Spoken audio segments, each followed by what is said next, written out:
Hello friends, welcome to Ashi creative kitchen. இன்றைக்கி இந்த வீடியோவில் மழைக்காலத்துக்கு ஏற்ற மாதிரியான டிப்ஸும் சில கிச்சன் டிப்ஸ் அண்ட் ட்ரிக்ஸும் பார்க்கலாம் ஃப்ரெண்ட்ஸ். நம்ம தக்காளி வாங்கிட்டு வரும்போது சில சமயத்தில் கொல கொலன்னு இருக்கிற தக்காளியும் இருக்கும், சில சமயத்தில் நல்லா கெட்டியாக இருக்கிற தக்காளியும் வீணாக போய் இருக்கும். அந்த மாதிரி சமயத்தில் நம்ம எல்லா தக்காளியுமே ஒரு வாட்டி நல்லா அரிஞ்சு பார்த்துட்டு அதுக்கப்புறமா அதை யூஸ் பண்ணுங்கள். சில சமயங்களில் நல்லா இருக்கிற தக்காளியில் கூட புழுக்கள் இருக்கிறதுக்கு வாய்ப்பு இருக்குது. அதனால் ஒவ்வொரு வாட்டியும் நம்ம தக்காளியை அப்படியே கிள்ளி போடாமல் தக்காளியை நல்லா கழுவிட்டு இந்த மாதிரி கத்தியை வச்சு கட் பண்ணிவிட்டு அதில் ஏதாவது புழுக்கள் இருக்கா அப்படின்னு சொல்லி பார்த்துட்டு அந்த காம்பு பகுதியை கிள்ளிட்டு அரிஞ்சு போட்டுட்டு அதுக்கப்புறமா யூஸ் பண்ணுங்கள். இந்த டிப்ஸ் நிறைய பேருக்கு தெரிஞ்சிருக்கும், தெரியாதவங்களுக்கு இது ஒரு நல்ல டிப்ஸாக இருக்கும். ஃபாலோ பண்ணி பாருங்கள். நெக்ஸ்ட் டிப்பு, இந்த மழை காலத்தில் நம்ம அழைக்காமலே வரக்கூடிய ஒரு விருந்தாளி யாருன்னு பார்த்தீங்கன்னா கொசுக்கள் தான். இவங்க ஈவினிங் 6 மணி ஆனாலே நம்ம அழைக்காமலே உள்ளே வந்துடுவாங்க. அப்படிப்பட்டவங்களை வெளியில் ஓட ஓட விரட்டுறதுக்கும் நம்ம வீடு எப்போதும் வாசமாக நல்ல ஒரு வைபோடு இருக்கிறதுக்கும் இந்த விளக்கை ஏற்றி வைங்க, ரொம்பவே யூஸ்ஃபுல்லாக இருக்கும். அதுக்கு ஒரு விளக்கு எடுத்துக்கோங்க. அந்த விளக்கில் நம்ம வீட்டில் இருக்கக்கூடிய பூண்டு தோலை தான் நான் எடுத்திருக்கேன். பூண்டு தோலும் வெங்காயத்தோலும் நல்லா அரைச்சிட்டு பொடியாக ஆக்கி வச்சுருக்கேன். அது கூடவே வேப்பிலையையும் நல்லா உதுத்து போட்டு காய வச்சு அதையும் அது கூட சேர்த்து பொடி பண்ணி வச்சுருக்கேன். இப்போ இதுக்கு ஏற்றுறதுக்கு நான் விளக்கெண்ணெய் தான் எடுத்திருக்கேன். அந்த விளக்கெண்ணெயை கொஞ்சமாக அந்த விளக்கில் ஊற்றிக்கிட்டு இது கூட ஒரே ஒரு கற்பூரத்தை ஆட் பண்ணிக்கிறேன். கற்பூரத்தை நல்லா நுணுக்கிட்டு போடுங்க. இதில் இருக்கக்கூடிய பூண்டு தோலும் வேப்பிலை பொடியும் எல்லாமே நல்லா அந்த எண்ணெயில் கலந்து அந்த திரி எரியும் போது நல்ல ஒரு வாசனை வரும். அந்த வாசனை அந்த பூண்டு தோலோட வாசனை, கற்பூரத்தோட வாசனை எல்லாமே கொசுக்களுக்கு ஆகாமல் கொசுக்கள் வராது. அதே மாதிரி அந்த கற்பூரத்தோட வாசனை அந்த விளக்கு எரியும் போது நல்ல நறுமணமாக இருக்கும். அந்த மாதிரி இருக்கும்போது நம்ம வீடே நல்ல வாசனையாக இருக்கும். நம்ம கொசுவத்தி லிக்விட்லாம் வாங்குறத விட இந்த மாதிரி நம்ம செய்கிறது ரொம்பவே யூஸ்ஃபுல்லாக இருக்கும். கொசுவத்தி லிக்விட்லாம் நம்ம எரிக்கும்போது அதனால நம்மளுக்கு ஆஸ்துமா தொல்லை இதெல்லாம் வரும். அதனால் நம்ம இந்த மாதிரி இயற்கை முறையில் நம்ம கொசுக்களை விரட்டணும்னா நம்ம உடம்புக்கும் ஆரோக்கியமாக இருக்கும். ட்ரை பண்ணி பாருங்கள். நெக்ஸ்ட்டு, இந்த மழை காலத்தில் நம்ம டீப் க்ளீன் பண்ண முடியலனாலும் சட்டுன்னு ஒரு க்ளீன் பண்ணிவிட்டு எட்ட வரணும் அப்படின்னா நம்ம வீட்டில் இருக்கக்கூடிய இந்த ஹார்பிக்கை வாஷ் பேஷின் மேலே ஊற்றி விடுங்க. சட்டுன்னு ஒரு 5 நிமிஷத்துலேயே உங்களுக்கு வாஷ் பேஷின் நல்லா வெள்ளையாக எந்த கெட்ட வாசனையும் இல்லாமல் குட்டி குட்டி கொசுக்கள் எதுவும் அதுலேருந்து உற்பத்தி ஆகாமல் பூச்சி பூரா எதுவுமே வராமல் இருக்கும். அதுக்கும் இந்த ஹார்பிக் ரொம்பவே யூஸ்ஃபுல்லாக இருக்கும். இந்த மாதிரி நல்லா ஊற்றி விட்டுட்டு ஒரு 5 நிமிஷம் வெயிட் பண்ணுங்கள். அதுக்கப்புறமா ஒரு ஸ்க்ரப்பர் வச்சு நல்லா தேய்ச்சி கொடுங்க. நல்லா தேய்ச்சி கொடுக்கும்போது அதில் ஒட்டி இருக்கிற அழுக்கோ ஆகட்டும் உப்புக்கரை எல்லாமே கம்ப்ளீட்டாக விட்டு போயிடும். இதுக்காக நீங்கள் கையில் ஒரு க்ளவுஸ் வேணால் போட்டுக்கோங்க. ஏன்னா ஹார்பிக்கோட கெமிக்கல் தன்மை சிலருக்கு ஒத்துக்காது. அதனால் கையில் அரிப்பு வரும். அதுக்கு நீங்கள் கையில் ஒரு கவர் மாதிரி க்ளவுஸ் இருந்தால் போட்டுக்கோங்க. அப்படி இல்லைனா கவர் மாதிரி ஏதாவது இருந்தால் அதை மாட்டிக்கோங்க. இந்த ஹார்பிக்கை ஒரு 5 நிமிஷம் ஊற விட்டதுனால அந்த வாஷ் பேஷனில் இருந்த அழுக்கு எல்லாமே சட்டுன்னு விட்டு போச்சு. அந்த தண்ணி போகிற வழியில் இருக்கக்கூடிய அந்த இரும்பு பகுதி கூட நல்லாவே துரு எல்லாமே போயிட்டு இருக்குது பாருங்கள். டேப் மேலே இருக்க உப்புக்கரை எல்லாமே போயிடுச்சு நல்லா தேய்க்கவே. நம்ம இந்த மழை காலத்தில் இந்த வாஷ் பேஷன்லேருந்தெல்லாம் ஒரு மாதிரியான ஸ்மெல் வரும், பேட் ஸ்மெல்லு. அந்த மாதிரி வர சமயத்தில் நமக்கு தண்ணியில் ரொம்ப நேரம் கை வச்சுட்டு இருக்கிறதுக்கும் முடியாது. அதுக்கு இந்த மாதிரி நம்மக்கிட்டே இருக்கக்கூடிய இந்த ஹார்பிக்கை வச்சு டக்குன்னு ஒரு க்ளீன் பண்ணி விட்டுடலாம். இந்த மழை நேரத்தில் ரொம்ப நேரம் தண்ணியில் கை வச்சுட்டு இருந்தாலும் ஆகாது. அதுக்கு நம்ம இந்த மாதிரி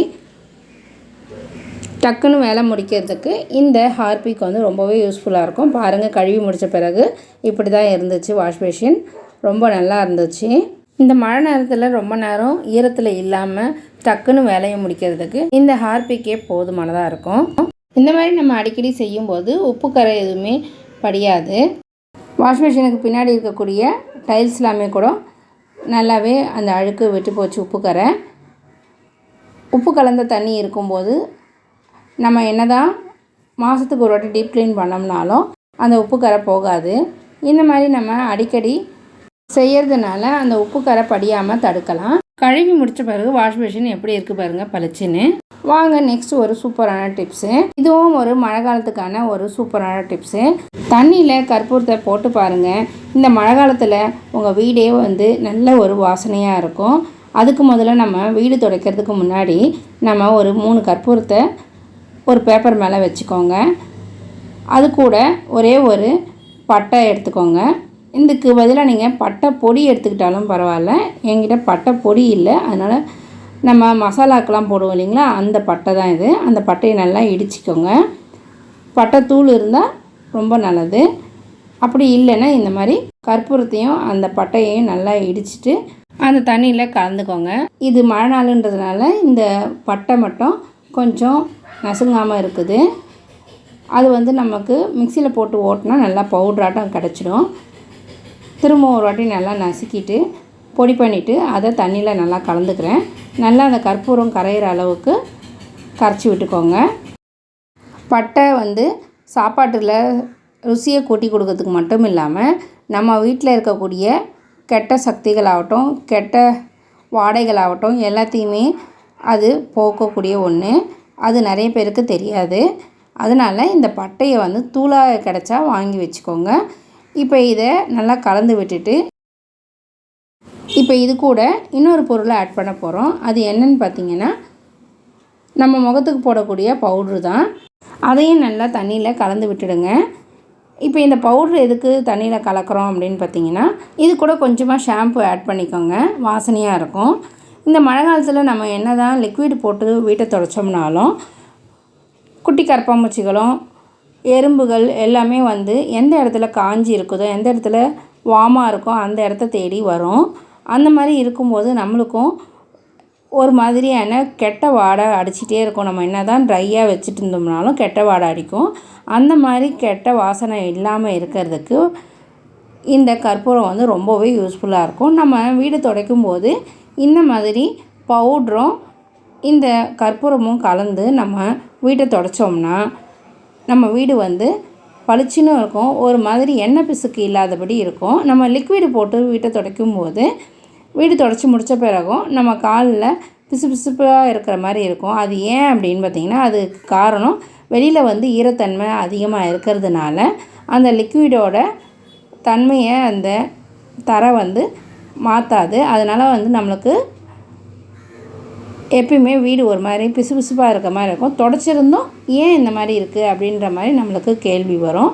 அதுக்கு நம்ம இந்த பவுட்ரை இது கூட ஆட் பண்ணுறதுனால நம்மளுக்கு அந்த பிசுபிசுப்பு தன்மை இருக்காது. அதே மாதிரி கற்பூரம் வந்து வீடு ஃபுல்லாக எப்போயுமே வாசனையாக இருக்கும். ஒரு நல்ல வைபையும் கொடுக்கும் நம்மளுக்கு. பட்டைத்தூள் இதுக்கு பார்த்திங்கன்னா நம்ம வீட்டில் நல்ல ஒரு பாசிட்டிவ் வைபை கொடுக்கறதுக்காக தான் இந்த பட்டைத்தூளை இது கூட ஆட் பண்ணியிருக்கோம். அந்த பட்டைத்தூளோட வாசனைக்கும் எறும்புகள் எதுவுமே வராது. அது மட்டும் இல்லாமல் குட்டி கரப்பாம்பூச்சியோ ஆகட்டும் ஏதாவது பூரா இதெல்லாமே கூட அந்த பட்டையோட வாசனைக்கு வராது. அதனால் நீங்கள் இந்த பட்டைத்தூளை இது கூட ஆட் பண்ணி தொடச்சி பாருங்கள். வீடே கமகமனும் இருக்கும். அதே சமயம் கரப்பாம்பூச்சி எறும்புகள் எல்லாத்துக்குமே வந்து இந்த தூளோட வாசனை பிடிக்காது. அதனால் கரப்பாம்பூச்சி பல்லி எதுவுமே வராது. ட்ரை பண்ணி பாருங்கள். நான் தொடச்சி முடிச்சிட்ட பிறகு உங்களுக்கு காமிக்கிறேன் எப்படி இருக்குதுன்னு நீங்களே பாருங்கள். நம்ம துடைக்கக்கூடிய தண்ணியில் பவுட்ரும் கற்பூரமும் கலந்து துடைச்சதுனால வீடே நல்லா கமகமன் வாசனையாக இருந்துச்சு. காஞ்ச பிறகு தரையும் நல்லா பளிச்சுன்னு எந்த ஒரு பிசுபிசு தன்மையும் இல்லாமல் நல்லாவே இருந்துச்சு. மழை காலத்தில் இந்த ஈரத்தன்மையால் நம்ம என்ன தான் சுத்தம் பண்ணி வச்சோம்னாலும் தொடச்சி நல்லா வச்சோம்னாலும் ஒரு விதமான கெட்ட வாடை இருந்துக்கிட்டே இருக்கும். அந்த மாதிரி இல்லாமல் இருக்கிறதுக்கு இந்த கற்பூரமும் பவுடரும் கலந்த தண்ணி ரொம்பவே யூஸ்ஃபுல்லாக இருந்துச்சு. பாருங்கள் எவ்வளோ க்ளீனாக இருக்குது அப்படின்ட்டு. எந்த ஒரு பிசுபிசுப்பும் இல்லை. எனக்கு அதுதான் ரொம்பவே பிடிச்சிருந்தது. இந்த பவுட்ரு கலந்து துடைச்சதுனால ரொம்ப நல்லா இருந்துச்சு. நீங்களும் ட்ரை பண்ணி பாருங்கள். நான் சொன்னதில் இந்த டிப்ஸில் எந்த டிப்ஸ் உங்களுக்கு ரொம்ப பிடிச்சிருந்தது, எந்த டிப்ஸ் உங்களுக்கு ரொம்ப யூஸ் ஆகும் அப்படின்னு சொல்லிட்டு எனக்கு கமெண்ட்டில் சொல்லுங்கள் ஃப்ரெண்ட்ஸ். நான் சொன்ன இந்த டிப்ஸ் உங்களுக்கு பிடிச்சிருந்தாலோ உங்கள் ஃப்ரெண்ட்ஸ் யாருக்காவது யூஸ் ஆகும்னாலும் ஷேர் பண்ணி விடுங்க. சேனலையும் சப்ஸ்கிரைப் பண்ணிக்கோங்க. நெக்ஸ்ட் ஒரு வீடியோவில் பார்க்கலாம் ஃப்ரெண்ட்ஸ். தேங்க்ஸ் ஃபார் வாட்சிங். பை.